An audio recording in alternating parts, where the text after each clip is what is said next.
मैं Meenakshi Chaudhary advocate.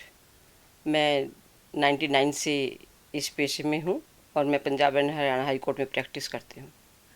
Ma'am आपका जो करियर शुरू हुआ था कांग्रेस एज एन वर्कर के लिए तौर पर, तो आपकी वो शुरुआत किस तरह से होती है जो सबसे पहले तो मैं हरियाणा महिला कांग्रेस में थी। तो उसके बाद जब मैं करनाल में रहती थी और उसके बाद जब हम चंडीगढ़ शिफ्ट हुए तो यहाँ ललित जोशी जी के साथ हम लग गए। उस समय वो प्रेसिडेंट थी, उन्होंने चंडीगढ़ महिला कांग्रेस में प्रेसिडेंट बनाया। उससे पहले मैं लीगल सेल की हरियाणा लीगल सेल में ऑर्गेनाइजिंग सेक्रेटरी थी दया चौधरी मैडम के साथ, जो कि अब हाई कोर्ट के जज भी रहे हैं। तो इनके साथ मेरा कांग्रेस पार्टी में काम करने का अनुभव रहा था। उस काम को देखते हुए मैं 10 साल महिला कांग्रेस की जनरल सेक्रेटरी रही और टेलीफोन एडवाइजरी कमेटी की मेंबर भी रही। और मैं पहली बार पंजाब हरियाणा हाई कोर्ट के इतिहास में एक लेडी मेंबर की सीट होती है और मेरे को यूनानिमस चुना गया था। मतलब मेरे खिलाफ किसी भी महिला कैंडिडेट ने पर्चा नहीं भरा था। वहाँ से फिर मेरी राजनीति की शुरुआत हुई। अच्छा काम वहाँ मेरा हाई कोर्ट में देखा हुआ। ऐसे सब काम देखते हुए तो एक दिन बंसल साहब ने फिर मुझे, जब Lalit Joshi madam all India में वाइस प्रेसिडेंट बन गए तो यहाँ सीट खाली थी, तो फिर बंसल साहब ने यहाँ मुझे नॉमिनेट करके यहाँ चंडीगढ़ महिला कांग्रेस का प्रेसिडेंट बनाया। इस तरह से फिर मैंने 4 साल चंडीगढ़ महिला कांग्रेस में एज ए प्रेसिडेंट काम किया। उसके बाद मैंने इलेक्शन भी लड़ा। अनफॉर्चुनेटली मैं हार गई थी, लेकिन मैं उसके बाद भी पार्टी में उसी तरह से काम कर रही हूँ और करती रहूँगी। देखिए, जिस समय मैं प्रेसिडेंट बनी थी, मैं तो अपना अनुभव बता सकती हूँ। उस समय बहल साहब चंडीगढ़ कांग्रेस के प्रेसिडेंट थे और मैंने बड़ा खुल के चंडीगढ़ महिला कांग्रेस की प्रेसिडेंट के तौर पे काम किया। जितनी मेरी सामर्थ्य थी बहुत काम किया। और जब भी मैं कोई प्रोग्राम करती थी कांग्रेस भवन में, हमेशा मुझे बहल साहब कहते थे मेरी तरफ से अगर आपको कोई मदद चाहिए तो आप बताइए। पर इस तरह की कोई मुझे लगता नहीं कि वो बस आप यहाँ प्रोग्राम कर सकती हैं। जो भी वहाँ साधन होते थे हम सब यूज़ करके, और महिलाओं के लिए ही हमें प्रोग्राम करना होता था। और जब भी कभी उनको इन्वाइट किया हमेशा वो हमारे प्रोग्राम में वहाँ पहुँचे। और बाकी तो महिलाओं को ही जोड़ना होता है, उस तरह से हम काम करते रहे। ये हुआ किस तरह, मतलब कि आप वकालत में थी तो वकालत से एकदम से राजनीति में हुआ कैसे, प्रवेश कैसे हुआ था आपका?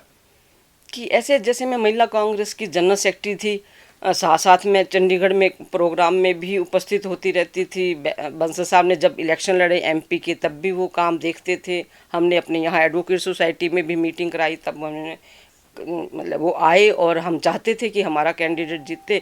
और उस समय बंसल साहब अच्छे मार्जिन से जीते भी सही, फिर भी हम पार्टी में काम करते रहे। बस जैसे ही यहाँ चंडीगढ़ महिला कांग्रेस की प्रेसिडेंट की सीट खाली हुई थी, शायद यही कारण बना मेरा कि उनको कोई महिला चाहिए थी कि जो आगे ये पद संभाले। और क्योंकि मैं महिला कांग्रेस की जनरल सेक्रेटरी थी और मेरा काम शायद मेरे लीडर्स ने देखा भी हो और सोचा हो कि यही सूटेबल कैंडिडेट और इनको प्रधान बनाया जाए, तो मुझे लगता है इस तरह से ही मेरे प्रधान बनने का रास्ता साफ हुआ। तो अपनी राजनीतिक करियर के बीच में आप किसे अपना गुरु मानते हैं? एज इट इज़ मेरी फैमिली में वैसे मेरे हस्बैंड ने बड़े इलेक्शन लिए, स्टूडेंट लीडर के तौर पे भी काम करते रहे और यूनिवर्सिटी टाइम भी लीडर रहे। उसके बाद मेरे परिवार में एक दो रिश्तेदारों ने इलेक्शन लड़ा, वहाँ इनके ये पूरा इलेक्शन के इंचार्ज रहे मेरे हस्बैंड। और इनके एक दोस्त थे सुरेंद्र ओझला जी, वो जब एमएलए थे ये इनके पीए रहे। तो इस तरह से कहीं ना कहीं मेरे हस्बैंड के दिमाग में भी एक राजनीति को लेकर अच्छा ये था कि वो काम करते थे। लेकिन जैसे ही हम हरियाणा से चंडीगढ़ में शिफ्ट हो गए तो इन्होंने अपना वकालत की तरफ पूरा ध्यान करना शुरू कर दिया। और जैसे ही मैंने शादी के बाद वकालत की थी, जैसे ही मैं इस पेशे में आई, बस मैंने एक दिन बातचीत में इनको कहा कि भाई मुझे लोग कैसे जानेंगे कि मैं वकील हूँ। तो उन्होंने कहा कि कोई पॉलिटिकल पार्टी ज्वाइन करो। और मेरी जो पसंद थी वो कांग्रेस पार्टी थी, बेशक मेरे हस्बैंड की दूसरी पार्टियाँ रही हों। तो इन्होंने मुझे बिल्कुल नहीं रोका, भी ठीक है जिस पार्टी में, जिसकी पार्टी की नीतियों में आपको विश्वास हो आप वो पार्टी ज्वाइन करो। और इस तरह से मैंने ऑफिशियली ललित जोशी के साथ as a general secretary Chandigarh में काम करना शुरू किया। मतलब ये परिवार के बीच में ही है, परिवार से ही हाँ, राजनीति परिवार चलती से है। ही हुआ। और बाकी हमारे जो लीडर हैं वो चंडीगढ़ में पवन बंसल जी हैं।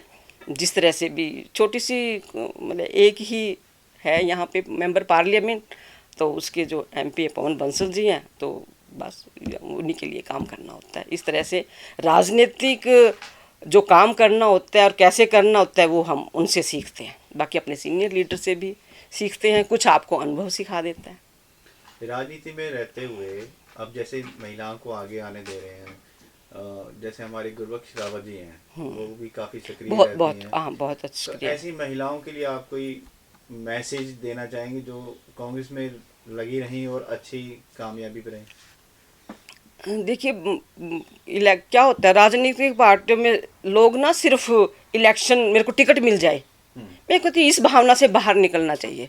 राजनीतिक पार्टियों में महिलाओं को काम करने की बहुत बहुत जगह है, तो इस तरह से वो काम भी कर सकती हैं, अपनी पहचान भी बना सकती हैं, कांग्रेस को सुदृढ़ करना चाहते हैं। राजनीति में बड़े तरह के काम होते हैं, तो जो भी काम उनको अच्छा लगे या जो उनको अपने अंदर एक क्वालिटी नज़र आए वो काम करें। मैम, राजनीति में अब चंडीगढ़ के नए कांग्रेस प्रधान बने हैं सुभाष चावला जी, हाँ जी। तो उनके साथ आपका कैसा अनुभव रहा और उनके लिए आप क्या कहना चाहेंगे? देखो सबसे पहले तो उनके प्रधान बनने पर मैं उनको बहुत बहुत बधाई देना चाहूँगी। दूसरा वो हमारे सीनियर नेता हैं और मेरा उनके साथ बहुत अच्छा अनुभव रहा है। जब कभी भी हमें कोई ज़रूरत महसूस हुई, कहीं हम राजनीति में काम करते हुए अटके और हमने कोई बात उनके सामने कोई बात रखी, तो उन्होंने बहुत सहजता से उसका जवाब दिया और बड़ा ही कंफर्टेबली मतलब हमें फील कराया और अच्छा अनुभव है और भविष्य में भी अच्छा अनुभव उनके रहेगा। साथ भी कभी किसी राजनीति में या कांग्रेस की जो पार्टीज वगैरह होती हैं या फिर कोई हाँ, जब मैं महिला कांग्रेस की प्रेसिडेंट थी, वो चंडीगढ़ के मेयर थे और उस समय मुझे बहुत बार उनके पास जाना हुआ और हमेशा उन्होंने बहुत सहयोग किया।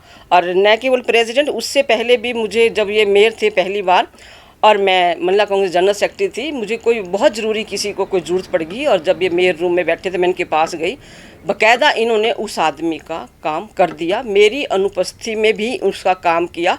लेकिन अगर तीसरी बार वो खुद गया तब भी चावला साहब ने उनको पकड़ लिया। पारखी नज़र है कि ये आदमी अब खुद मतलब ज़्यादा फ़ायदा लेने की कर रहे हैं, वो चीज़ भी उन्होंने नोट कर ली और फिर वो। अब आखिरी में एक सबसे बड़ा इम्पोर्टेंट सवाल ये है कि भारत का जो किसान है आज अपनी खेत छोड़कर सड़क पर बैठा है, बिल्कुल, तो उसके बारे में आप क्या कहेंगे? पार्टी उसके लिए क्या कर रही है? देखो, किसान अन्नदाता है। पहले दिन से ही जो ये 3 कानून आए, बहुत जल्दबाजी में लाए गए, हमारी कांग्रेस पार्टी में ऊपर हम राहुल गांधी, सोनिया गांधी जी, सभी सीनियर लीडर्स ने इसका विरोध किया।